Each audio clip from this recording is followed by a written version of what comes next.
Welcome to Clearwater County's podcast. In this episode, we are looking at tourism in David Thompson Country, the regional tourism brand for the municipalities of Clearwater County, Town of Rocky Mountain House, and Village of Caroline.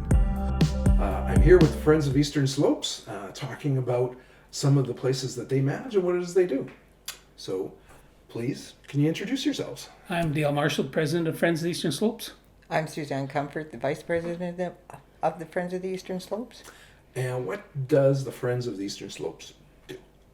We maintain campgrounds Okay. for the West Country. Anyway, we started in 1993. We had a meeting at Mountain Air Lodge to decide whether we could get started on opening up some of the West Country because it was getting closed down. So anyway, we had a meeting and decided to start this group and got some directors and executive and stuff put together that day. And in 94, we got put under the Societies Act and started a meeting. Our first campground was at the Yahatinda, the Bighorn campground at the Yahatinda. And then we moved on out of there to Eagle, to Hummingbird, Panther, Cut Off. And then we've added 7 Mile, and then Peppers Lake, and Elk Creek, and then now we have Red Deer South, which consists of a 50 group campsite, one spot, and then there's one south of that. We just call them South Red Deer anyway. There's 5 campgrounds, one on the north side of the river and one on the other, and then we got James Wilson, Cartier Creek, and Deer Creek. And all of those, I mean, they're beautiful area. A bunch are on the Forestry Trunk Road and others along that Yahatinda route out there, really into the wilderness area. Wild Horse is another one we forgot, but anyway, Okay. yeah. Anyway, we took them on. We trying to upgrade the ones we took over from Alberta Parks. They had somebody working them probably in 1950, and they were not big enough for today's units.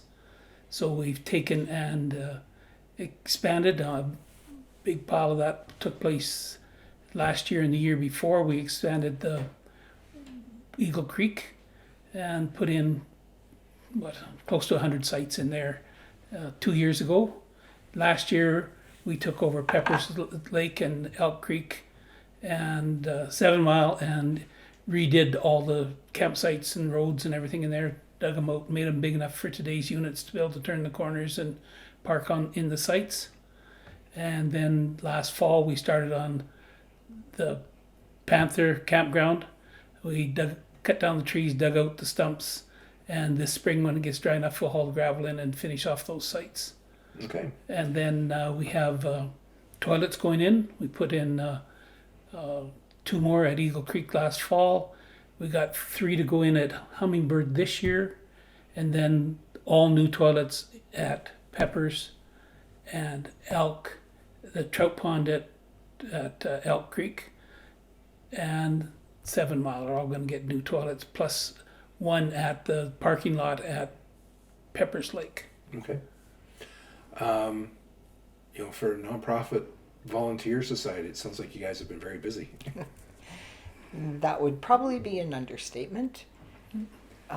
We've been hiring contractors for a lot of the major work just because it needs to be done, because we're working with the government, so it needs to be done by people who have proper documentation in place. Right. The one thing that we have changed is a lot of those had nightly camping fees, and we do not have a nightly camping fee. Okay. We would like you, and we are encouraging people to buy members because that's our major source of income. And we do not provide garbage pickup or takeout. You're responsible for your own garbage. We kind of operate on the basis of you pack it in, you pack it out. And we don't put toilet paper in the toilets. That, again, is your own responsibility, and we do not, at this point anyway, provide firewood. Something that could become a possibility going forward, but at this point we don't. It's pretty It allows everybody the opportunity to go and camp for basically a $30 family membership. And where can they buy the membership? You can purchase your memberships online. Friends of the Eastern Slopes has a website where you can buy them, or you can buy them from camp hosts, which we have at some of the campgrounds, not all of them, but either place, or just call a director. Okay. So as you're upgrading the various sites and you're getting to a level of what the modern camper sort of is looking for, size being a big one. Yeah. I mean, so many of these sites that were built back in the 50s through the 80s just couldn't imagine the size of what we Yeah, it was a truck camper and a tent was the only thing that could get in there. Is there anything else that you're looking and hoping to do with the sites long term? Just make sure they're sustainable, or to grow anything? For what same old thing, we've expanded them all, made so there's as many sites as possible, and in a lot of the sites, in the campsites, we're making as many sites as we can. We think for now we've taken on a pretty good number. I think we're just under 700 sites is what we have in all our campgrounds added up. That's a lot of people. Yeah, that's a lot of people. We've taken out all the group camping out of all the sites we had. And first come, first serve on everything. So it's, and still looking forward to this $30 membership, which I can't see any reason in the world why people wouldn't want to jump out at it. Right. So there's no reservation system. None. It's go out there and look for a site that you like and go in. And the only fee expect. Now, did they have to do, because the public land camping fee? You have to have one or the other. Okay. Well, if you are in one of our campgrounds, you have to have one or the other. You can determine which one it would be. For the Bighorn, not so much, because that's under the federal jurisdiction. But people are encouraged to purchase a membership, but we cannot enforce anything. We have no enforcement of any sort. But the membership goes to support you guys directly. That's That's what pumps correct. the toilets out and fixes up things that are broke and things like that. Yeah, Great. which is a big item if you think about it.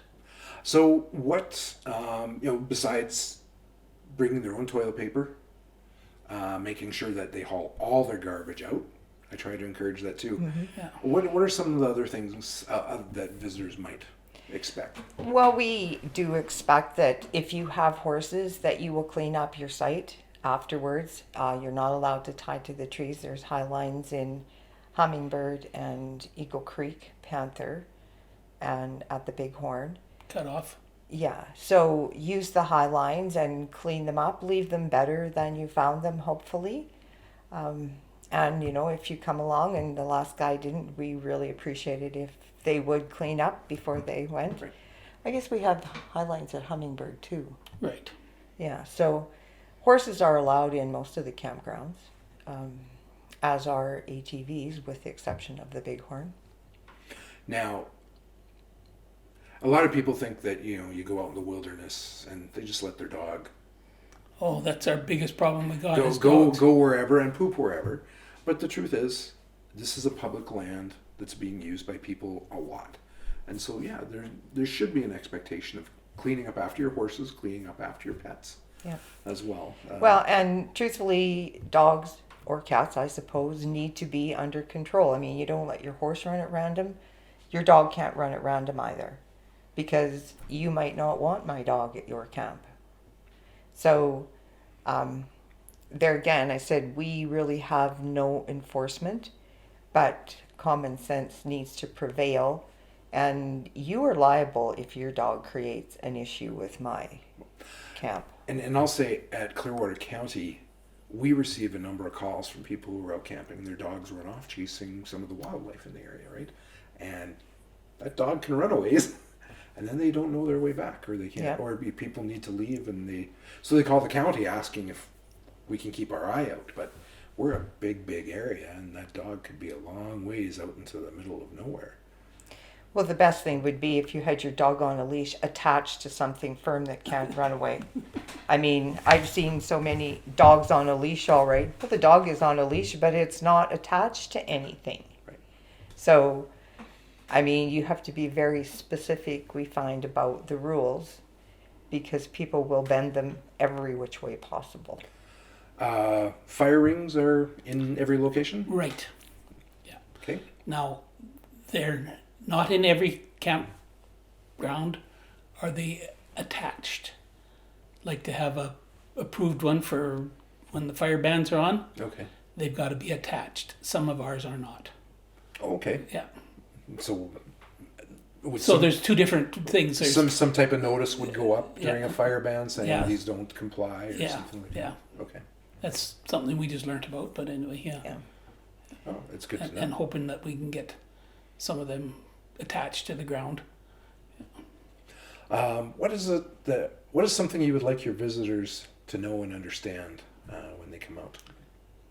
Respect.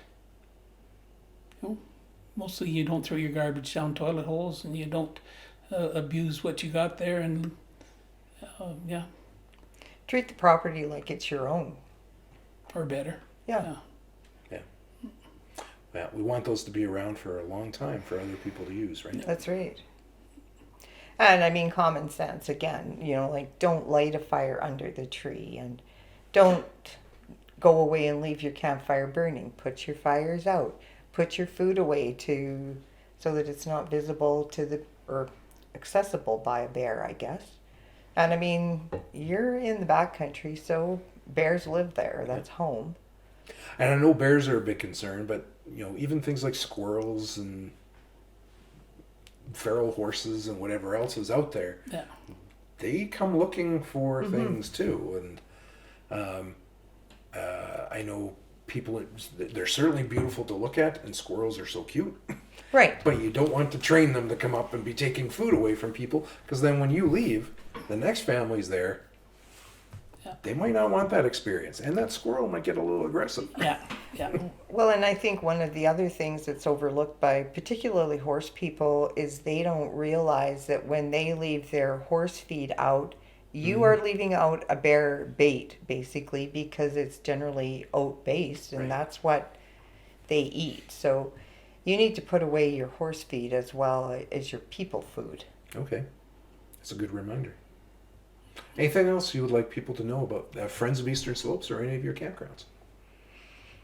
Well, there's always lots of things, but when somebody's looking you in the eye, you can't always remember them. Yeah. Well, we accept donations from anybody that's willing to give us one, and we are not averse to having anybody come to work on a volunteer basis. Like we do a cleanup at all of the campgrounds annually. What time of year? Generally in the spring. Okay. Like we try and do Bighorn in May. It's not happening this year, but we will be at Eagle and likely, well, there again, Panther is sort of under construction. So people are going to have to give us a little bit of leeway because we do have some construction projects that are underway, and we can't have people in the campgrounds when we're working on them just for safety reasons. And we had the same issue last year, but I mean, the campground will be closed. That is the only time any of the campgrounds that we operate will be closed, is if we are doing construction in there, and people need to be respectful of that. Not take down the signs or take the lock off the gate because they feel it's their right, because it's not their right. But any other time, they're more than welcome to be there. Okay. Yeah, and they are open 12 months a year, 24 hours a day. Yeah, I have scouts that camped out at Pepper's Lake in the winter one time. There was some there a couple weeks ago. It was, there was so much snow. They had to dig down a long ways before they could go ice fishing. Yeah, yeah. I understand there's quite a lot of snow up at the Hummingbird area this year. And I was a scout leader for 12 years. And one of my favorite hikes was actually Cut Off Creek out of 40 Mile Cabin. Oh, okay. And that was just so enjoyable.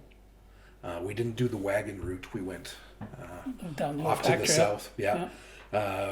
First week of July, a chunk of the last kilometer or so before we got to Clearwater River, before we had to cross the Clearwater, was flooded out. A beaver had built a dam somewhere and just flooded the whole region. So we were scrambling for water up to our knee, between our knees and our thighs, trying to find the trail as we were walking across there. But the boys were still remember it, even though it's 10 years, 12 years later. It was quite an adventure. It's such a beautiful area. And that trek I really enjoyed because I'm not the most athletic, and it was all valleys that we were able to walk through. But the scenery was amazing. And the boys, a little bit of fishing. We got to go play in some creeks and rivers at the same time. Unfortunately, learned a little bit about beaver fever.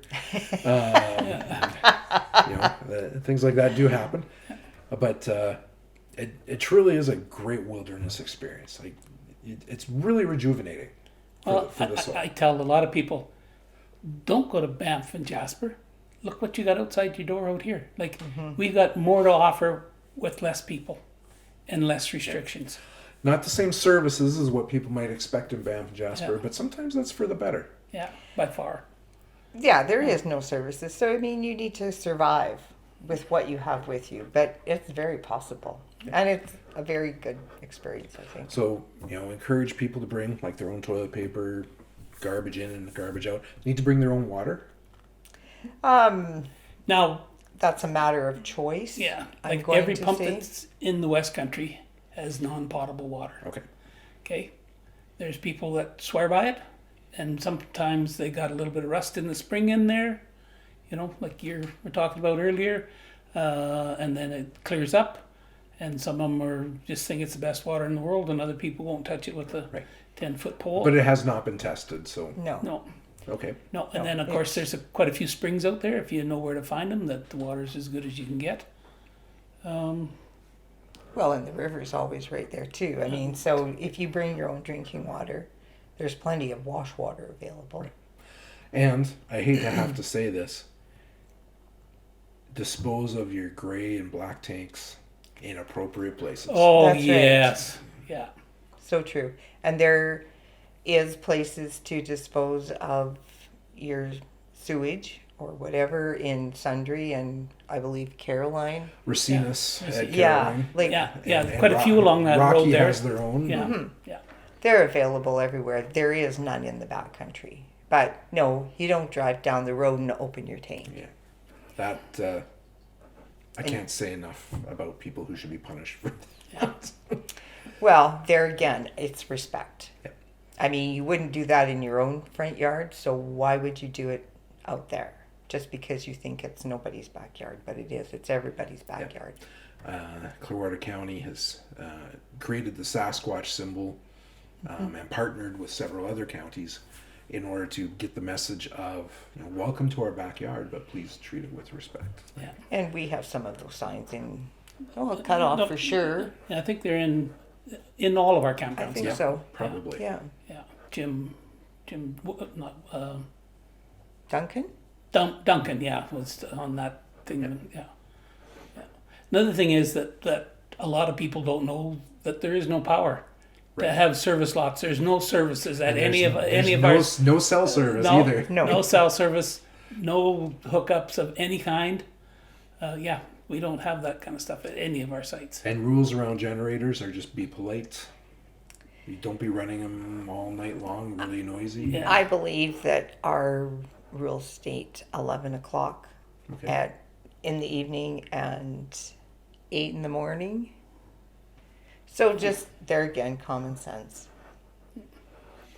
Yeah, and if you got health problems and you need to have one run, then you got health problems and you need to have one run.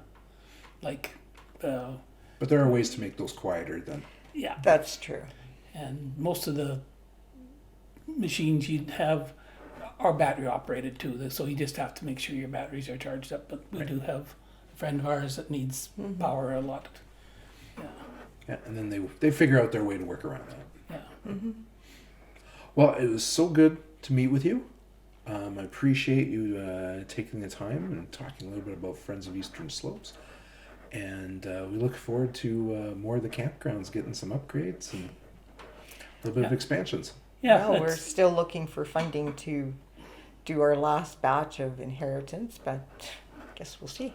Fingers crossed. Okay. Yeah, a good thing about our membership too is some days you go up to a guy to sell him a membership and he says, "Here's my membership. Here's $500. Oh, wow. Put it towards whatever you got to do." Like that happens quite a bit. A lot of generosity for the Yeah. people that enjoy the area. They know what we do. Like it's unreal the amount of volunteer hours we put in out there. I think last year I put 1,050, the year before 860 or something, and you're not very far behind. And that's just ones we think about adding up, kind of thing. Yeah, it takes a lot to run this organization. We have a pretty good group of directors, and you just got to thank the people that help, the contractors that help out, everybody we use out there treats us really, really well. And I would imagine all the donations basically go towards getting the work done out on the sites. Oh, absolutely. All of it does, yeah. Yeah, we have no paid people at all. I mean, we do provide a little bit of an honorarium to the camp hosts, and that program has worked out very well for us, actually, because it gives somebody in the campground to give direction to people, to answer questions for things that they don't know, and to provide guidance for the new unexperienced campers, and hopefully as well collect a membership. And then we try and pay mileage, because when you start going out west every day, It's a long ways. well, it's costly and it's hard on vehicles. So, yeah. To finish the interview off, I want to ask each of you, what's your favorite site? Well, I guess we outfitted in the Panther, and I'll always like the Panther, but I kind of like the Bighorn too. Okay. I'm sort of like Sue. I've been all over places in different times in my life. Different spots are a little different, but I'm a fisherman. And if I can get a site on the bank of that little Peppers Lake, it's become one of my favorites. And then, yeah, they all depend on what you're doing. Right. You know, we're just lucky enough to have those sites. In fairness, they're all really beautiful spots. They each offer a little bit something unique in each place. Yeah. Okay. Well, thank you. You're welcome. Thank you.